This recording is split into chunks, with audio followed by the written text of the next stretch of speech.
chain rule can be challenging to apply in calculus. Not only hard to identify when to use it, but then taking that and actually applying the chain rule to find the derivative of a function. And this is especially true when you have a kind of complicated derivative where you have to apply the chain rule multiple times. So today I wanted to show you an example of how you can apply the chain rule twice in one problem to find the derivative of a specific function. And I wanted to show you a little bit harder of an example, so today we're going to be going over one of those. So without further ado, let's jump right on into the problem.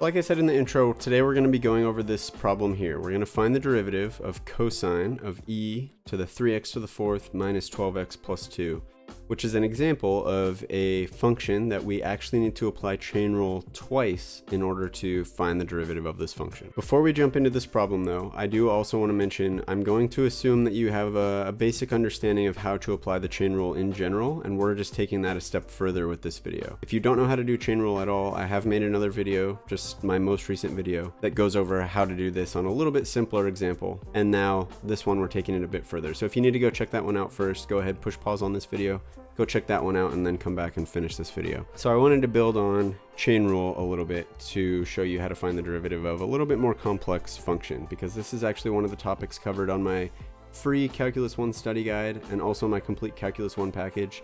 The link to both of those things is down in the description, so if you want to go check those out, I highly recommend them.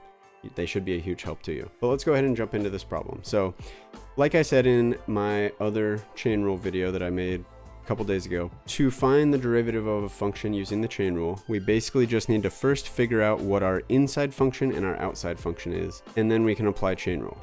Of course, this is a little bit more complicated one because we kind of have two different potential inner functions. So we have this power here, which I mentioned is a big thing that frequently leads to the use of the chain rule, is having some function of x, like 3x to the fourth minus 12x plus 2, all up in an exponent like this. The other thing to look out for is this parentheses where we have this function of x, this e raised up to all this stuff, being within this cosine function. So that's why we have to use chain rule here twice, because we actually have two different cases where we have an outermost function and then an inner function within that, and then an inner function within that. So that's why we kind of have these three different levels of a composite function, why we're going to have to use the chain rule twice. So when you're doing these, what you want to do is start with your outermost function first and work your way in from there. So what I mean by that is we're going to start with saying cosine is our outer function. So cosine of x is our outer function. Then from there, we only want to work one layer more inside. So the next layer inside would be all this stuff that's in the parentheses here. All this stuff is going to be our first layer of inner function. So our inner function is going to be e raised up to the 3x to the fourth minus 12x plus 2. Now we can apply the chain rule the first time using this outer function and this inner function. So like I said in my last video, chain rule just says we're going to take the derivative of the outside function. So the derivative of cosine is negative sine. And then we're going to leave our inside function the same. So we're going to leave all this as it is. And then we're going to multiply that by the derivative of the inside function. So we're going to multiply that by the derivative of all this stuff here, e to the 3x to the fourth minus 12x plus 2. Now, the hard part, or kind of the piece where the next layer of inner function and outer function comes from, is in order to find this derivative here, the derivative of e to the 3x to the fourth minus 12x plus 2, we're going to have to use the chain rule again to find that derivative. So since we're just finding that derivative of that last piece there, this stuff is not going to be changed. We don't have to do any more derivatives with all this. So we can just kind of carry this down and leave it as it is. Now what we have to do is use the chain rule again to find the derivative of this piece here. So again, whenever we have an exponent like this, where we have some constant base raised up to a power with your variable in it, that isn't just e to the x, it has to be a little more complicated than that, e to some function of x. What we can usually do, or at least try for starters, the best place to kind of start and see what happens, is to call whatever our power is our inner function. So we're going to say that our inner function is the power there. And our outer function is basically the base, but then kind of put down to the most simple version of that. So just e to the x, basically replacing your entire inner function with just a single x. So now for our outer function, now to apply the chain rule here, we need to multiply this by the derivative of our outer function. Well, the derivative of e to the x is just e to the x.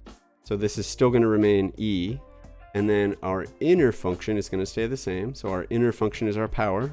That's going to stay the same. And then we're going to multiply this by the derivative of our inside function. Well, the derivative of this we can just find using the power rule. We can bring the 4 down in front, multiply that to get 12x to the third, and then minus the derivative of 12x, which is just 12. So now you do want to be careful. Notice what we did in both of these applications of the chain rule, both of these steps. Whenever you do the derivative of your outer function, leave the inside function alone, and then multiply by the derivative of the inner function, you always want to include that whole thing in parentheses. And I did the same thing down here. We included that derivative of the inner function all in parentheses. Because if you don't do that, you're not going to properly distribute this to the other terms. So now in this case, we've got no more places where we still need to find a derivative. So now we know that this is going to be complete. It is possible that you can do this exact same process, finding the derivative of a function using the chain rule more than twice. You could do that, 100 different times. If you had a function that was so complex that you basically started from your outermost function and just kept working one level more inward until you eventually got to the point where there were no more composite functions left to take the derivative of. Well, I hope you found that video helpful and you have a much easier time applying chain rule, especially on problems where you have to do it more than once. If you did find that video helpful, please be sure to hit that like button down below. Subscribe to my channel as well while you're down there so you don't miss any of my videos. Thanks and see you next time.